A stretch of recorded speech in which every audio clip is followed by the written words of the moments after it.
Assalamualaikum warahmatullahi wabarakatuh. Selamat siang semuanya. Hari ini kami dari kelompok 3 akan membawakan materi mengenai tanah andosol. Sebelumnya, perkenalkan anggota kami, yaitu saya Dewa Rizky Mediano dengan NIM 062. Saya Arfandi Iksan Manggala dengan NIM 063. Saya Salmanida Agnia Putri dengan NIM 064. Saya Putri Isnaidi Nurjanah dengan NIM 065. Saya Sherlita Wahyu Atadia dengan NIM 066. Saya Anissa Mutia Diwantari dengan NIM 067. Saya Wahyu Helmi Pambudi dengan NIM 068. Tanah andosol dibagi menjadi 4, yaitu berdasarkan definisi, struktur, karakteristik, potensi, dan kendala. Berdasarkan karakteristik, dibagi menjadi 3, yaitu sifat kimia, sifat fisika, dan sifat biologi. Definisi tanah andosol. Andosol berasal dari bahasa Jepang yang berarti tanah hitam. An artinya hitam, dan do artinya tanah. Di Jepang, tanah hitam yang berkembang dari abu vulkanik diberi nama Kurobukudo atau Black Fluffy Soils. Pada awalnya, di Indonesia, andosol merupakan istilah yang hanya dikenal terbatas di kalangan ahli ilmu tanah. Kemudian diperkenalkan ke masyarakat ilmiah dengan sistem klasifikasi tanah dudal dan Suprapto Harjo sebagai nama jenis tanah yang berwarna hitam atau coklat tua, struktur remah, memiliki kadar bahan organik yang tinggi, licin jika dipirit, dan berada di daerah gunung berapi. Pusat Penelitian Tanah tahun 1983 dan Balai Besar Penelitian dan Pengembangan Sumber Daya Lahan Pertanian 2014 mendefinisikan tanah andosol sebagai tanah yang mempunyai horizon amolik atau A umlik dan mungkin terdapat di atas horizon B kambik atau horizon A ohrik dan horizon B kambik. Tanah andosol tidak mempunyai diagnostik lain kecuali jika tertimbun oleh 50 cm atau lebih bahan baru. Pada kedalaman sampai 35 cm atau lebih mempunyai satu atau kedua-duanya dari A. Bulk density atau pada kandungan air 1/3 bar dari fraksi tanah halus yang kurang dari 2 mm, kurang dari 0,53 cm, dengan kompleks pertukaran didominasi oleh bahan amorf. B. 60% atau lebih adalah abu vulkanik vitrik, abu atau bahan piroklastik vitrik yang lain dalam fraksi debu, pasir, dan kerikil. Proses pembentukan tanah andosol atau andosolisasi. Yang pertama pelapukan, yang kedua transformasi perubahan bentuk, yang ketiga translokasi, yang keempat penimbunan bahan di dalam solum atau sedikit.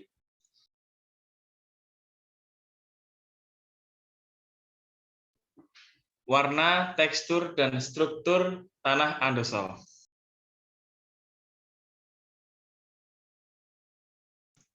Warna tanah ditentukan oleh yang pertama jenis material yang dihasilkan dari letusan gunung berapi, yang kedua jenis dan jumlah bahan organik tanah, yang ketiga komposisi produk pelapukan. Warna tanah dapat diukur dengan mencocokkan warna yang ada di dalam buku Munsell Soil Color Chart. Persebaran tanah andosol di Indonesia berwarna gelap, hitam, hingga coklat gelap kemerahan. Tanah andosol yang berwarna gelap yang terdapat pada horizon atau lapisan paling atas merupakan humus. Adapun karakteristik tanah andosol yaitu struktur berupa remah, konsistensi gembur, mempunyai kadar bahan organik tinggi, tanah terasa licin. Selanjutnya yaitu tekstur tanah. Tanah andosol memiliki tekstur tanah yang bervariasi dari lempung berpasir hingga liat berpasir. Hal itu tergantung dari ukuran partikel saat erupsi dan selama proses pelapukan. Dengan melihat komposisi mineral terkandung dalam tanah, maka dapat pula menentukan proses pelapukan yang telah terjadi. Mineral tanah dapat dikategorikan menjadi dua bagian, yaitu mineral primer berupa fraksi pasir, yaitu material erupsi gunung berapi. Yang kedua, mineral sekunder fraksi liat, yang ukurannya kecil di bawah 2 mikrometer. Selanjutnya yaitu struktur tanah. Struktur tanah berfungsi untuk menentukan tingginya bahan tanah yang berbentuk mineral non-kristalin dan tingginya bahan organik tanah. Struktur tanah dipengaruhi oleh beberapa faktor, diantaranya yaitu bahan induk, bahan organik tanah, tanaman, organisme tanah, waktu, dan iklim. Adapun struktur tanah andosol bervariasi. Yang pertama adalah berbutir atau granular, di mana bentuk agregatnya membulat dan biasanya memiliki diameter tidak lebih dari 2 mm. Yang kedua yaitu gumpal atau blocky, berbentuk gumpal seperti kubus dengan sudut yang menajam. Yang ketiga yaitu membulat atau subangular, bentuknya membentuk beberapa sudut yang membulat. Selanjutnya, sifat kimia tanah andosol. Sifat kimia tanah andosol dipengaruhi oleh bahan induk. Yang kedua, kandungan aluminium tergantung bahan induk. Tanah andosol dari bahan induk masam atau lapirit mempunyai kandungan aluminium paling tinggi, sedangkan bahan induk basa atau basal mempunyai kandungan aluminium paling rendah. Selanjutnya yaitu serapan fosfat tergantung kandungan aluminium. Semakin tinggi kandungan aluminium dalam tanah, maka fosfat yang akan terjerap juga semakin tinggi jumlahnya. Selanjutnya yaitu rata-rata pH, tanah andosol memiliki pH 5,4. Dan terakhir yaitu nilai KTK. Nilai KTK tanah andosol memiliki rata-rata 23,8. Nilai KTK ini berkorelasi positif dengan jumlah C organik dalam tanah. Semakin tinggi kandungan C organik, maka semakin tinggi KTK atau kemampuan tukar kation. Selanjutnya ada sifat fisika tanah andosol, yaitu ada bahan organik yang tinggi, kemudian berat isi rendah, yang ketiga ada daya menahan air tinggi, yang keempat total porositas tinggi, yang kelima bersifat gembur, yang keenam konsistensi kurang plastis, yang ketujuh kandungan air tinggi, yang kedelapan batas mencair tinggi, kesembilan sulit didispersi, yang ke-10 terjadi perubahan yang irreversibel. Hubungan antara kandungan C organik dan berat isi pada tanah andosol dapat dilihat sebagai grafik berikut. Selanjutnya ada sifat biologi tanah andosol. Sifat biologi tanah andosol meliputi yang pertama ada unsur hara yang berasal dari abu vulkanik letusan gunung berapi. Yang kedua ada bahan organik yang memiliki kandungan bahan organik tinggi seperti kandungan C organik. Yang ketiga ada mikroorganisme untuk menganalisis produktivitas lahan yang berfungsi sebagai pemecah primer.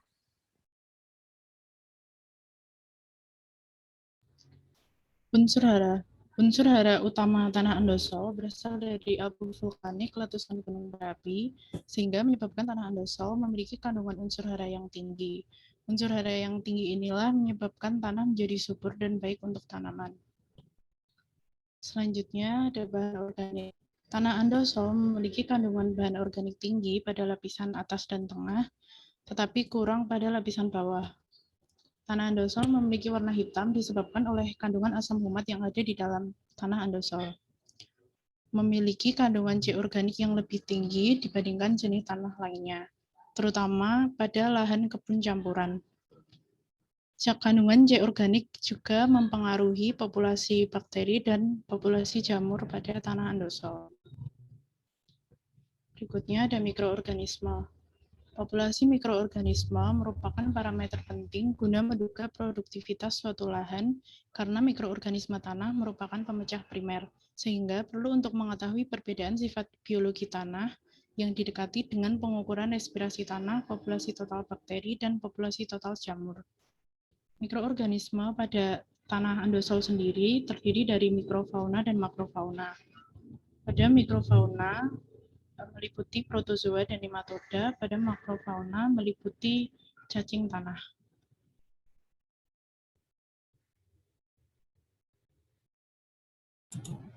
Selanjutnya ada potensi dan kendala pemanfaatan tanah andosol.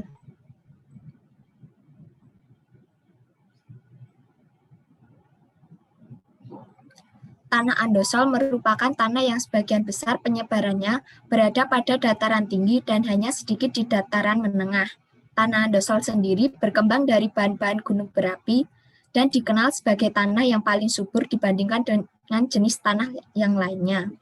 Berkaitan dengan hal tersebut, maka tanah andosol secara spesifik sangat sesuai dengan tanaman yang mempunyai titik kompensasi suhu udara yang rendah, seperti tanaman tipe C3, sehingga cocok sebagai tanaman dataran tinggi.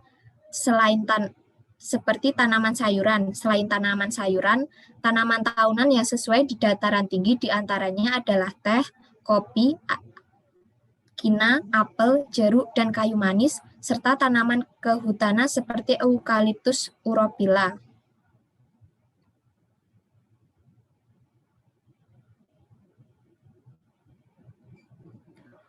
Potensi andosol untuk pertanian. Yang pertama, luasan dan bentuk wilayah. Indonesia merupakan negara yang kaya akan Gunung Merapi. Luas tanah andosol di Indonesia adalah 5.395.000 hektar atau 2,9% dari luas dataran Indonesia. Tanah andosol yang potensial untuk pertanian yaitu pada lahan dengan bentuk wilayah datar sampai berbukit. Tanah andosol yang dapat digunakan untuk pertanian tanaman semusim adalah tanah andosol yang berada pada lahan dengan bentuk wilayah datar sampai berombak dan bergelombang dengan lereng kurang dari 15%. Sedangkan untuk lahan yang mempunyai lereng lebih dari 15-45%, budidaya pertanian yang sesuai yaitu tanaman perkebunan. Yang kedua yaitu suhu dan iklim. Tanah andosol sebagian besar menempati ketinggian tempat di atas 700 meter dari permukaan laut dan beriklim basah.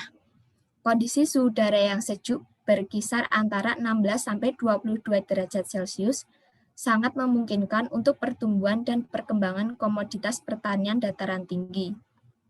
Salah satu unsur iklim yang cukup menentukan budidaya pertanian lahan kering adalah curah hujan. Besarnya rata-rata curah hujan tahunan serta distribusi hujan yang merata menjamin ketersediaan air selama pertumbuhannya, baik untuk tanaman semusim maupun tahunan. Yang ketiga yaitu nilai ekonomi.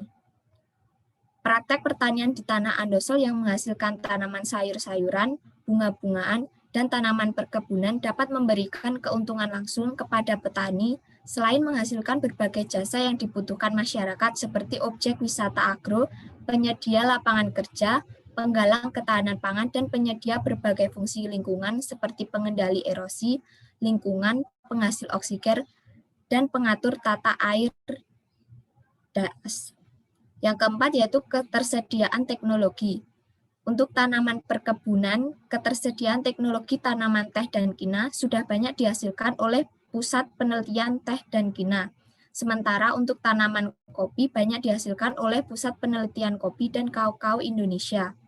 Teknologi tersebut meliputi teknik penyiapan lahan, penanaman, pemeliharaan tanaman, pemangkasan, pemupukan, pemberantasan hama dan penyakit, pemetikan atau panen, dan pasca panen. Yang selanjutnya ada kendala pemanfaatan tanah andosol.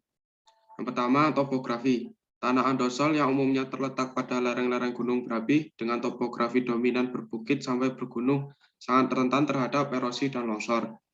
Yang kedua, ketersediaan hara fosfat dan nitrogen. Tanah andosol pada awalnya merupakan tanah yang paling produktif. Namun, untuk tanaman sayuran introduksi, ternyata kandungan hara esensial dalam tanah andosol tidak cukup untuk mendukung pertumbuhan tanaman sayuran secara optimal. Selanjutnya ada kesesuaian lahan. Kesesuaian lahan aktual adalah kesesuaian lahan yang dihasilkan oleh penilaian berdasarkan kondisi lahan saat ini, tanpa memasukkan perbaikan. Kesesuaian lahan potensial adalah kesesuaian yang dihasilkan pada kondisi lahan telah diberikan masukan perbaikan, antara lain pemupukan, pengairan, dan terasering. Kriteria kesesuaian lahan untuk lahan andosol tidak berbeda jauh dengan tanah mineral lainnya. Kriteria kesesuaian lahan tanah andosol diantaranya adalah temperatur, ketinggian tempat, ketersediaan air, media perakaran, retensi hara tersedia, dan bahaya erosi. Terima kasih. Sekian presentasi dari kelompok kami. Apabila ada salahnya, mohon maaf. Wassalamualaikum warahmatullahi wabarakatuh.